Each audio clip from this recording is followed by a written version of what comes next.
আজকে 2nd April world autism awareness day. সেটা কি, অটিজম কিন্তু একটি মডার্ন জেনারেশন খুবই একটি মারাত্মক রোগ। আমরা রিসেন্টলি কিন্তু অটিজমের কেসেস খুব বেশি পাচ্ছি। এটি একটি মাল্টিফ্যাক্টরিয়াল রোগ, বিভিন্ন কারণে হতে পারে। মেনলি জেনেটিক বেসিস থাকে, কখনো এনভায়রনমেন্টাল ড্রাগ, টক্সিন, কখনো ম্যালনিউট্রিশন, বিভিন্ন জিনিসের কারণে কিন্তু এটা হতে পারে। তো রেড ফ্ল্যাগ সাইন্স, কখন বুঝবো বাচ্চাদের অটিজম হচ্ছে, এবং স্পেকট্রাম, সবার যে সব কিছু সিমটমস থাকবে তা নয়। আমরা প্রচুর কিছু শুনেছি অটিজম নিয়ে। কিছু রেড ফ্ল্যাগ সাইন যদি থাকে তাহলে অবশ্যই কিন্তু ডাক্তারবাবুর পরামর্শ নিতে হবে।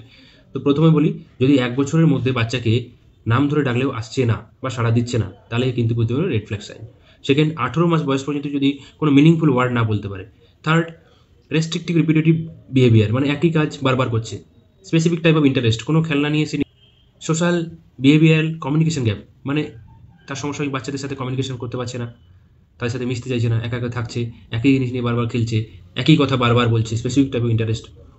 ইকোলেরিয়া, কখনো অ্যাংজাইটি ইস্যুস থাকছে, স্লিপ ডিস্টারবেন্সেস থাকছে, কখনো কনভালশন থাকছে, মাল্টিপল প্রেজেন্টেশন হয়। তো আপনি আপনার বাচ্চার যদি এই রেড ফ্ল্যাগ সাইন্স কিছু দেখতে পান, বাচ্চা ইনঅ্যাটেনশন থাকছে, বাচ্চা কখনো কোনো হাইপার অ্যাক্টিভ থাকছে, নিজেকে আইসোলেটেড করে রাখে, সবার সাথে মিশতে পারে না, সবার সাথে খেলতে পারে না, খেলনা কিনে দিলে খেলনাগুলো নিয়ে ভালো করে খেলতে পারে না, একই খেলনা নিয়ে খেলতে থাকে সবসময়, বা একই কাজ বারবার করবে। রেস্ট্রিক্টিভ রিপিটেটিভ বিহেভিয়ার, তো সোশ্যাল বিহেভিয়ারাল কমিউনিকেশন থাকবে না, কারো চোখের দিকে তাকিয়ে কথা বলে না, বা যখন ডাকা হয় রেসপন্স করে না। এগুলো কিন্তু অটিজমের সাইন। আপনি যদি এই সমস্ত সাইন দেখতে পান, তাহলে কিন্তু অবশ্যই পেডিয়াট্রিশিয়ান বা ডেভেলপমেন্টাল ফিজিশিয়ান বা চাইল্ড সাইকিয়াট্রিস্টের কাছে পরামর্শ নিন। এটি অটিজম হতে পারে, তার জন্য স্ক্রিনিং ডেফিনেটিভ কিছু টেস্ট রয়েছে।